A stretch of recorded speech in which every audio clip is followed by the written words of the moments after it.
जनादेश ऐसा जिसने इतिहास रचा है ना सिर्फ ममता बनर्जी के लिए बल्कि जयललिता के लिए भी। लगातार दूसरी बार द्रविड़ पार्टियों के वर्चस्व के बीच जयललिता की पहचान और इन सब के बीच एक इतिहास असम में भी रचा गया बीजेपी की जीत के साथ, और वह भी इतने बड़े मार्जिन के साथ कि 83 सीटों पर अभी बीजेपी आगे चल रही है और तरुण गोगोई यानी कांग्रेस 24 सीट पर सिमट गई है। केरल में सत्ता परिवर्तन जरूर हुआ है, कांग्रेस हाशिए पर जा चुकी है और एलडीएफ सत्ता में है 84 सीटों के साथ। और इन सब के साथ सबको मिलाइएगा तो 3 मैसेज बहुत साफ हैं। आने वाले वक्त में कांग्रेस के लिए यह खतरे की घंटी है, सुपड़ा साफ, कमोवेश हर जगह से। दूसरी स्थिति मोदी सरकार के लिए ममता और जयललिता का जीतना, उससे निकटता, इन सब के बीच फिर वही मुश्किल। कांग्रेस जो रणनीति संसद के भीतर अपनाती है, मोदी के लिए यह राहत की बात है कि आने वाले वक्त में अनुकूल स्थितियां बनेंगी। तीसरी स्थिति लेफ्ट के लिए, जिस लिहाज से लेफ्ट चल पड़ी है उसमें सवाल यही है कि केरल में तो जीत गई, लेकिन पश्चिम बंगाल में गठबंधन की राजनीति में कांग्रेस के साथ जब वो खड़ी हुई तो फिर कांग्रेस की विचारधारा ही कहीं हावी भी हुई और जिस विचारधारा को लेकर वामपंथी चलने का जोर भरते थे वो गायब हो चली है। तो नई परिस्थितियों में 5 राज्यों के जनादेश निकल कर आए हैं हमारे साथ। इस वक्त सीपीआई के नेता अतुल कुमार अंजान मौजूद हैं, कांग्रेस की प्रियंका मौजूद हैं, सुधांशु त्रिवेदी बीजेपी के मौजूद हैं। सुधांशु जी, शुरुआत आप ही से। क्या ये एक ऐसा मौका है जहां से लगता है कि बीते 2 बरस में मोदी सरकार के सामने पहली बार इस तरीके की उपलब्धि आई है जहां उसको जितना लाभ हुआ है उससे कई गुना ज्यादा कांग्रेस साफ हो गई है, और ये शायद बीजेपी के लिए कहीं ज्यादा राहत की बात है? देखिए, इसमें मैं थोड़ा संशोधन करूंगा। इससे पहले भी आप देखिए कि महाराष्ट्र, झारखंड, हरियाणा, वहाँ पर भी हम लोग कांग्रेस को हरा कर आए थे। परंतु हमारे लिए यह संतोष का विषय नहीं है कि कांग्रेस का पटाक्षेप हो रहा है। हमारे लिए महत्वपूर्ण विषय ये है कि देश श्री नरेंद्र मोदी के नेतृत्व में विकास के जिस मार्ग पर आगे बढ़ रहा है, आज देश के सभी अंचलों, सभी क्षेत्रों की जनता उसके साथ आगे आ रही है। और पूर्वोत्तर में हमारी सरकार पहली बार बनना यह दर्शाता है कि देश के इस पूर्वोत्तर क्षेत्र में भी भारतीय जनता पार्टी और श्री मोदी जी की नीतियों के लिए जनता में एक समर्थन है और नए भारत के निर्माण के लिए यह क्षेत्र भी साथ आ रहे हैं। और जिन राज्यों में हम बहुत प्रासंगिक नहीं माने जाते थे, पश्चिम बंगाल, केरल और तमिलनाडु में, वहाँ पर भी हम अपनी एक प्रभावी शुरुआत करते नजर आ रहे हैं। तो मैं इसे एक वाक्य में कहूँगा कि यह भारतीय जनता पार्टी के राजनीतिक और भौगोलिक विस्तार का एक नया अध्याय है। हाँ, संयोगवश उसी के साथ कांग्रेस का एक निर्णायक पटाक्षेप होता हुआ भी दिखाई पड़ रहा है। प्रियंका चतुर्वेदी जी, क्या यह वाकई निर्णायक पटाक्षेप की शुरुआत है? क्योंकि 2014 के लोकसभा चुनाव के बाद इस तरीके से विधानसभा के रिजल्ट नहीं आए थे। नहीं, मुझे सुधांशु जी की बात समझ में नहीं आ रही थी क्योंकि वॉइस में कुछ प्रॉब्लम है। पर मैं 2 चीज़ें यहाँ पे कहना चाहूँगी। अगर हम वोट शेयर देखते हैं, अब तक वोट शेयर हमारे हाथ में नहीं थे। आसाम में हाँ हार हुई है, भारतीय जनता पार्टी की जीत हुई है, वो बधाई के पात्र हैं और मैं उनको बधाई देना चाहती हूँ। मैं उनकी तरह ज्ञानी नहीं हूँ जो बैठकर दूसरी पार्टी को ज्ञान बांटूँ। यहाँ पर अपनी जीत पर भी हम कांग्रेस की हार को ज़्यादा सेलिब्रेट करें, ये भारतीय जनता पार्टी की सोच रही है, सूझ रही है, बूझ रही है, उस पर मैं टिप्पणी देना नहीं चाहती हूँ। पर अगर हम वोट शेयर भी देखें, 39% था 2014 के चुनाव में भारतीय जनता पार्टी का, जब नरेंद्र मोदी जी का चुनाव होकर आया था असम में। अभी उनकी जो वोट शेयर है 29.5% है, उसमें भी हमारा वोट शेयर ज़्यादा है असम में। हालांकि जीत वही मानी जाती है जो सीट ज़्यादा जीतते हैं, और वो सीट का फ़ायदा उठाया है भारतीय जनता पार्टी ने। हमारे 30% से ऊपर वोट शेयर आया है, इनका करीब 29.5% आया है। पर हाँ, हमें भी आत्मचिंतन करने की ज़रूरत है कि ऐसा क्या हमसे गलतियां हुई हैं, क्या हमारे ऐसे काम हुए हैं जो हमसे नहीं हो पाए, जिसकी वजह से हमें चौथा टर्म नहीं मिला। पर हम शुक्रगुजार भी हैं आसाम की जनता के कि 3 हमें ऐसे टर्म्स दिए आसाम की जनता ने, हमें बार बार वहाँ पे सरकार बनाने का मौका दिया। तो हम शुक्रगुजार हैं। हमने हर तरीके से कोशिश की वहाँ पे कि जो भी वादे थे उनको पूरा करें। कहीं नाकामयाब रहे होंगे, उसका हम आत्मचिंतन करेंगे। हम वापस से जो जी चीज़ें हैं जहाँ हम गलत हुए हैं उसकी आगे की रणनीति बनाएंगे। अभी हमें ऑपोजिशन का मौका दिया है, हम एक जिम्मेदार ऑपोजिशन बनेंगे और होप करेंगे कि जो जो भारतीय जनता पार्टी ने 2014 में नरेंद्र मोदी जी ने वादे किए थे और जो अब आकर वादे किए हैं उनको पूरा करने की सक्षमता रखें और सक्षम रहें, और उनको याद दिलाते रहेंगे क्या क्या उनके वादे हैं जो उनको पूरे करने हैं आसाम की जनता को लेकर। अतुल कुमार अंजान जी, वामपंथियों के लिए इससे मुश्किल दौर नहीं हो सकता है क्या, खास तौर से बंगाल के मद्देनजर? जिस तरीके से गठबंधन को लेकर जनता ने तय किया है, गठबंधन, इन शब्दों तक का इस्तेमाल किया गया, और आप नंबर 3 पर हैं। पुण्य प्रसून वाजपेयी जी, आपके महापंचायत पश्चिम बंगाल में मैं बोलते वक्त एक बात कही थी मैंने आपसे जी, और वो कही थी कि कोई जरूरी नहीं है कि पश्चिम बंगाल में वामपंथ दोबारा आ जाए। अरे हम 34 साल पश्चिम बंगाल में सरकार में थे, सत्ता में थे। अभी तो 5 ही वर्ष हुए हैं कि हम सत्ता से बाहर हुए, और अगर मुश्किल ना हो कि 5 साल और बाहर रहें, क्योंकि पूरी की पूरी नीतियों की, पूरी सोच की, पूरी बात की पुनर्विवेचना करने की ज़रूरत है, सोचने की ज़रूरत है, बात करने की ज़रूरत है। पश्चिम बंगाल के अंदर जो हमारी हार हुई है, क्या वो कांग्रेस के साथ जाने की वजह से हुई है? क्या आज कांग्रेस और वामपंथियों का ये जो तालमेल था, ये तालमेल लोगों को स्वीकार नहीं हुआ?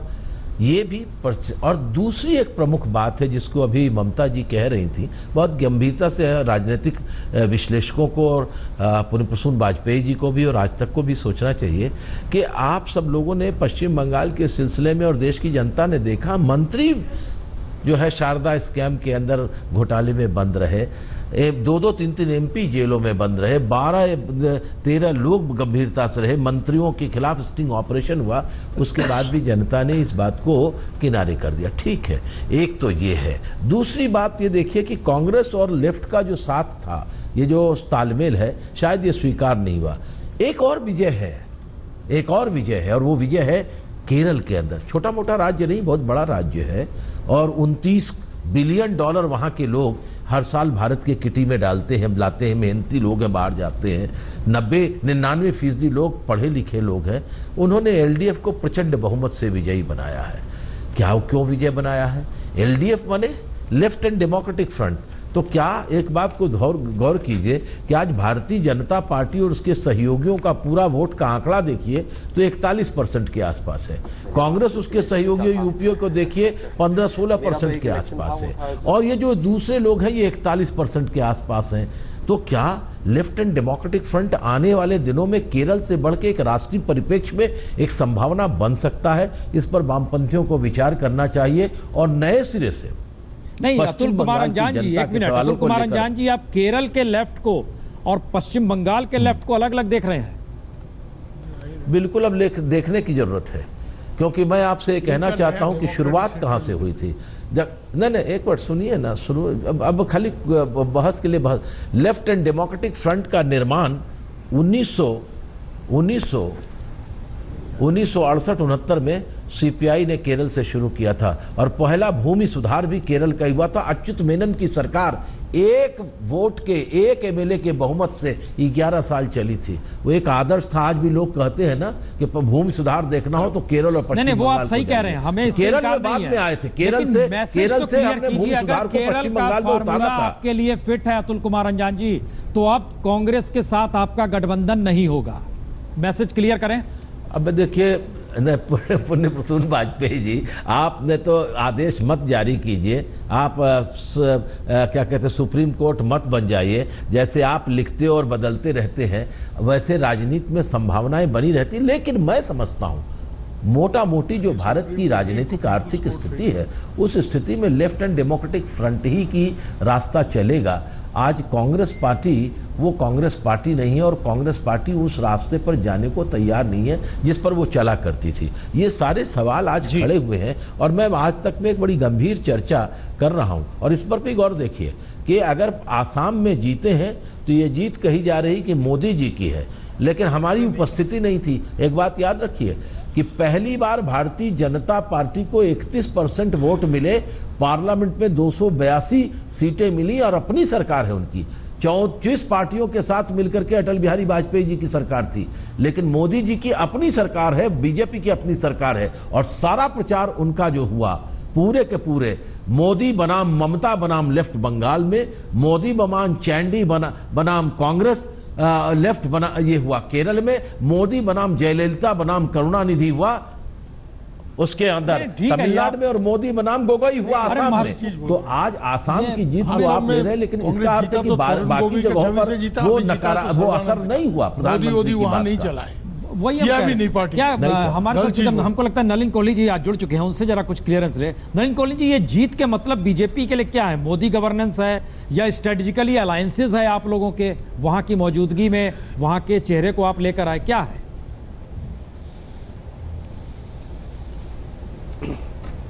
नहीं, कई फैक्टर्स हैं और पुण्य प्रसून जी, हर चुनाव में कुछ ना कुछ अलग ही रहता है। कोई फॉर्मूला ऐसा तो है नहीं जो एक ही तरीके से चले। शायद कांग्रेस पार्टी को देखना पड़ेगा, भाई उनका फॉर्मूला जो है शायद एक तरीके से चल रहा है, जो इसे लगातार हार रहे हैं। मैं भाजपा की पहली बात करूं, भाजपा के दृष्टिकोण से महत्वपूर्ण चुनाव के रिजल्ट्स हैं, परिणाम, क्योंकि एक तो पूर्वोत्तर में असम में सरकार बन रही है, तो पूरे पूर्वोत्तर की तरफ एक दिशा खुल जाता है, जैसे कर्नाटका हमारे लिए खुला था। दूसरी बात है, हमारा फुटप्रिंट जो है वो फैल रहा है, घट नहीं रहा है। केरल में अल्टीमेटली हम लोगों की आज एक सीट निकली है, बड़ी बात है हमारे लिए। जाहिर है बीजेपी की खुशी है। कोहली साहब, आप अपनी बात पूरी करें।